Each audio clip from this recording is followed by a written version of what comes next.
5 things you must do prior to petitioning the court for probate in Georgia. Let's talk about that.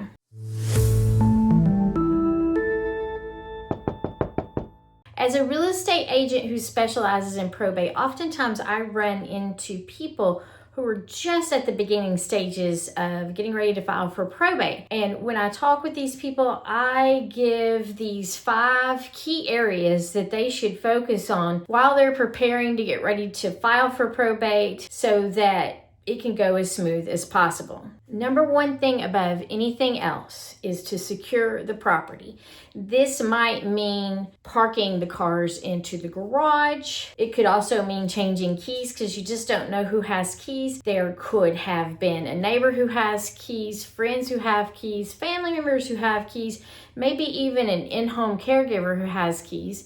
And making sure that those locks are changed and that everything's secure is key, because you technically cannot give away any personal items that are in that home until you have your letters of administration or letters of testamentary. And the thing about personal property is it can find ways to wander off and get gone, particularly if people are coming in and out of the home after your loved one, as funeral services happen. Maybe people are gathering in the house and you just don't want things to walk off. Secure them and make certain that people can't get into the house and make those things walk away. Number 2 is locating the will. And I would say overall gathering information, paperwork that your loved one might have left behind, such as mortgage statements, bank statements, any kind of property tax statement. Start collecting those things. You're definitely going to need an original will. The state of Georgia will not accept a copy. You have to petition with that original will. And if you can't find it or your loved one did not leave one behind, then your only other option is to petition for your letters of administration. The process is the same in the petition part, whether you have a will or not. I just see that the trying to get your letters of administration tends to take longer because that will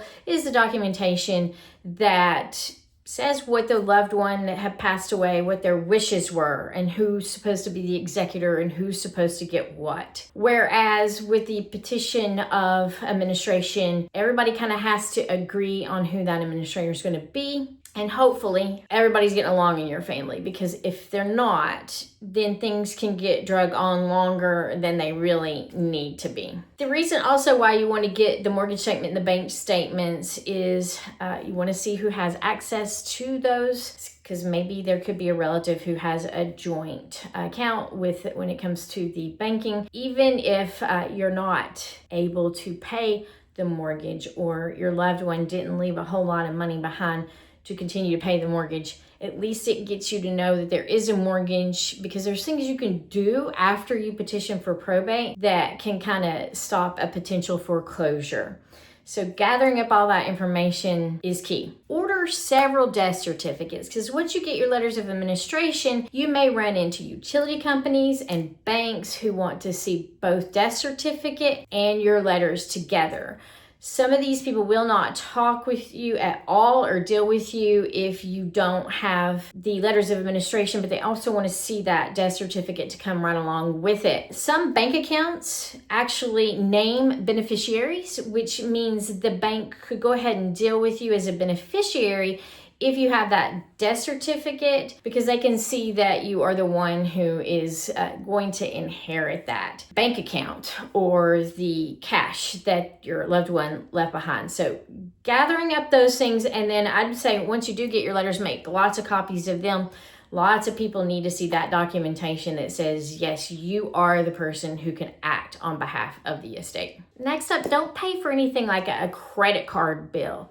That is kind of like a non-secure debt, and Georgia has specific timelines within the probate process of when you deal with the non-secure debt. Georgia also is a non-judicial foreclosure state. So one of the things you absolutely need to stay on top of is if there's a mortgage, keeping it up to date if all possible. Again, There's other ways of which you can petition the court to help stop a foreclosure if you don't have that money. But make sure you're dealing with the debt within the timeline periods, the appropriate timeline periods. Obviously, you won't be able to pay off the mortgage debt until you can get the house sold. And once you get those letters of administration, if that bank's not cooperating with you, then there's some laws about how they are supposed to do that. I did a video on that on this channel about those laws. And of course, that's where you might have to have an attorney come in and help you if you just don't have enough money to pay the mortgage. And keep in contact with that bank, even if they're not willing to talk with you, contacting them and telling them that like you're petitioning, introducing yourself. They have to document that stuff so they can see that you are trying to make an effort, even if you don't have full permission quite yet. So understand when you're supposed to pay things and when you aren't supposed to pay for things. Now, some heirs may have to pay out of their own pocket for that mortgage. That's perfectly okay so long as you are documenting it, because the estate should owe you back. Where the danger falls into this is if you have more debt than you have equity in the estate. And if you went ahead and paid for those sort of things, you might not get reimbursed. So keep that in mind when you're dealing with the debt, reaching out to a good probate attorney, and I can provide some probate attorneys to you if you need that, so that you make certain that you're within the parameters of paying off that debt. The other thing you can start doing is assembling your dream team of probate professionals. So these people who are going to surround you while you're going through this process. Number one off the top is going to be a probate attorney. They can make sure you're filling out the petition paperwork correctly, and particularly if you are in a situation where your family is not getting along, then getting that probate attorney on your side is going to be key, so that you can get the process moving along faster. Also, finding a real estate agent in your market, and I can help you with this in your market, who understands probate. There's not a lot of us out there, but I've gone and got extra education around the probate process so I can guide people through this process, because it's quite frankly overwhelming, and you can consider someone like me to be like in your corner to help you get everything ready. I also have a resource of people such as CPAs I can recommend, estate sale people, senior move managers who can actually come in and take out your loved one's treasures and disperse of them, either help you disperse to the family, help you sell it, and if it's obsolete, help you toss it.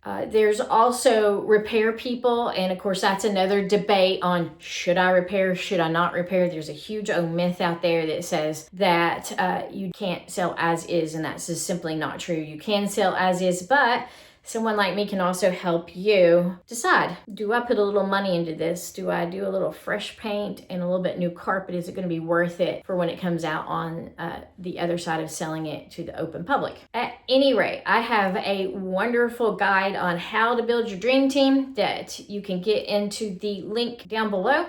And if you found this video to be helpful, then stick around, because I have other videos that tackle this probate process in Georgia, and I'd be glad to help you out any way that I can to make it just a little bit easier. See y'all later. Bye.